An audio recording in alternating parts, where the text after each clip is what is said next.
In this report, we're going to cover the best cooler mountain cities to retire cheap in 2021. They also happen to be the best colonial era cities in Mexico for you to consider retiring because they're in the mountains where it's cooler but not particularly cold. The beaches often are hot in the summer, but the colonial era cities are cooler, and we're going to tell you the top 5. 𝐂𝐿 and I are starting now. This is Dan of Vagabond Awake. 𝗔蔷薇from Hope Venture. In this report, we're going to tell you the top 5 retired cheap places in Mexico for 2021. Yes, and the top one is on the link.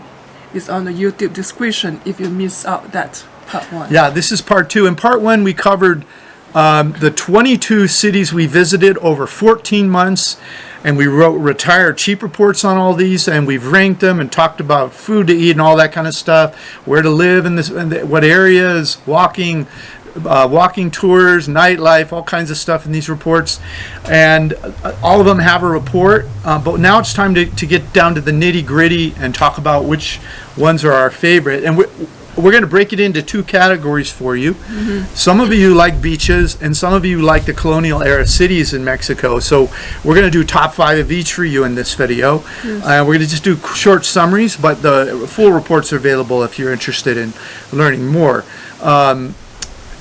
Also, there's a link below. There's for how to tour Mexico. I'll have a link on the webpage to help you do that. And there we go. Why don't we start with the colonial era cities? Yes. So what is your... Let's go backwards, though. Let's go from the bottom to the top. And, of course, 𝐂𝐿 and I, we were together. We toured all these cities over 14 months. But we have different opinions, and we're going to tell you why. And so it'll be helpful for you to know why, so you might know which one was more fitting for you. So, and we're going to do them in reverse order. And so my least favorite, remember these are top 5, so that means it's above all the others cities we've visited, is Mexico City. That's number 5 for me.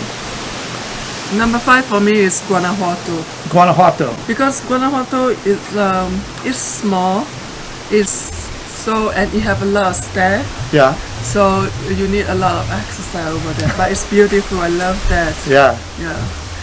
And Mexico City's flat, I suppose. So the reason I like Mexico City, it's my number 5, is it has 2 of my favorite neighborhoods in Mexico City are Roma Norte, which is probably where I'd live, or La Condesa, both just gorgeous neighborhoods. Yeah. I always thought growing up that Mexico City would be a dangerous place, but we really had a good time there. We had a lot of fun, and it has great food, it has museums, it has nightlife, it has the humanities, arts, and literature. Probably the best museum we've seen in Mexico is there, and has all of the artifacts from gathered all over Mexico from the various indigenous people that have lived here. So that's why, for me, it's an amazing place to live, and there's always something to do there. And in Mexico City is my number 4. Because it's too big for me, I like small places, but they have a big shopping mall, they have Mercado. And so, to share you a joke about when I fly from Philippines to Mexico City that time, and then I was alone to meet Daniel Poto Escondido, and my friends tell me that, hey, you will be in Mexico City, do not go out for your dinner or lunch. I say, I've been to Mexico City for 2 times, so I know the dangerous or not dangerous. So, based on us that we don't feel dangerous because we know where to go.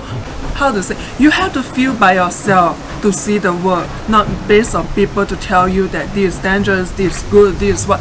You still need to go by yourself, feel it on the ground, and then explore by yourself.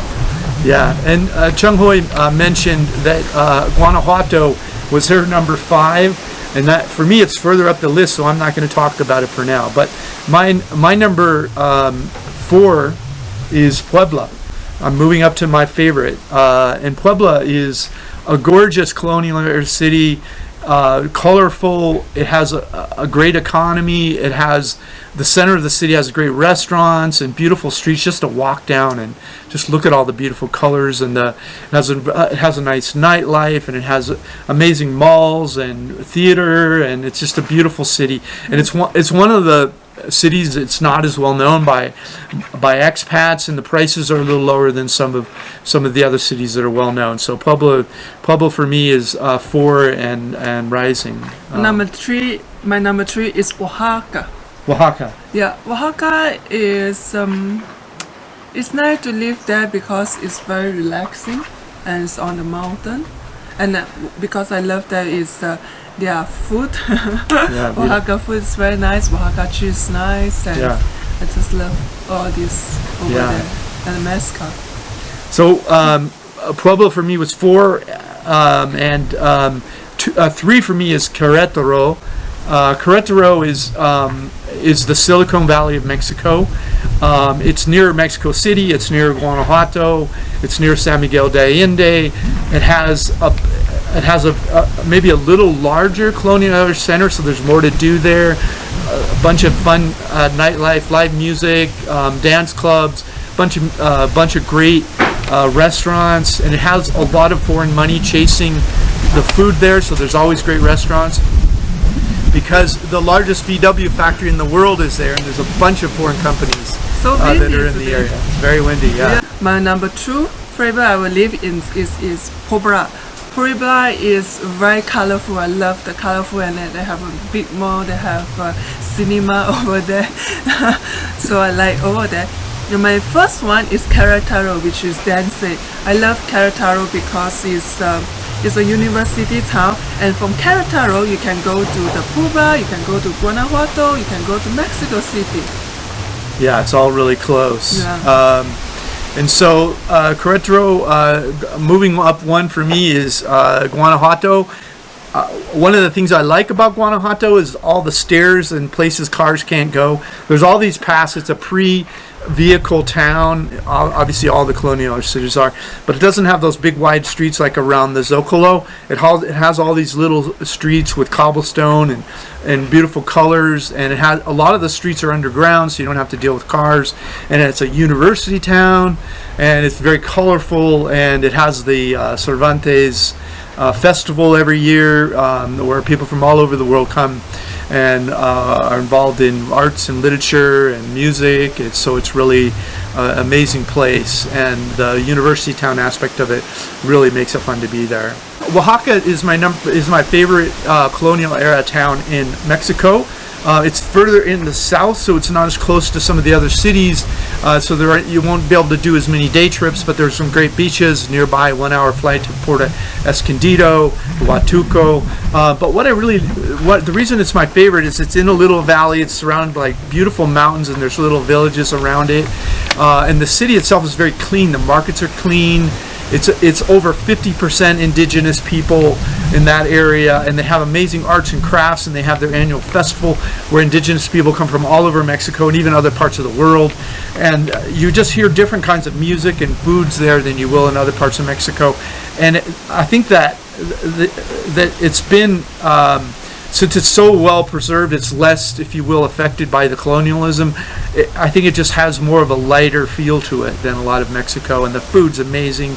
And so it's my number 1 place there, and I love the colonial center. We even went and saw the symphony there for free. So we already explained about our favorite town, colonial town in Mexico. So my one is from Guanajuato, and then it's Mexico Is number City. 1? No, number 5. Oh, you're going from bottom up. Okay. Yes. Okay. Number 5 is Guanajuato, and then number 4 is Mexico City. Number 3 is Oaxaca. Number 2 is Puebla, and number 1 is my favorite is Querétaro. For me, number 5 is Mexico City. Number 4 is Puebla. Number 3 is Querétaro. Number 2 is Guanajuato, and number 1 is Oaxaca. So we cannot stay together. No, we have to live in different cities. Yes. Okay. You ready to do beaches? All right, it's time for the top 5 beaches in Mexico. Yes. And I'll let 𝐿 say her number 5. We're going to work our way. way up to the top, just like last time. Yes, my number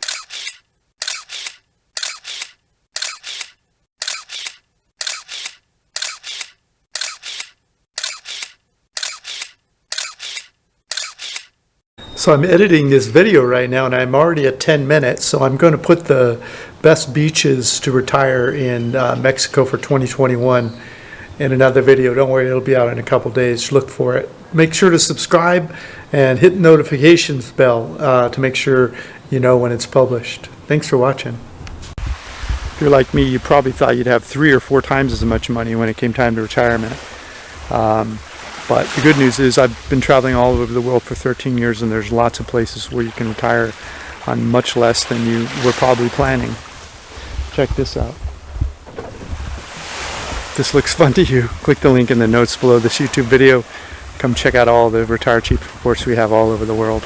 Thanks for watching. Click the link in the notes below this YouTube video to get a copy of all the resources described in this video and a free copy of my ebook, How I Fired My Boss and Traveled the World. And while you're there, check out our 80 Retire Cheap reports and the course that teaches you how to make money as you travel the world.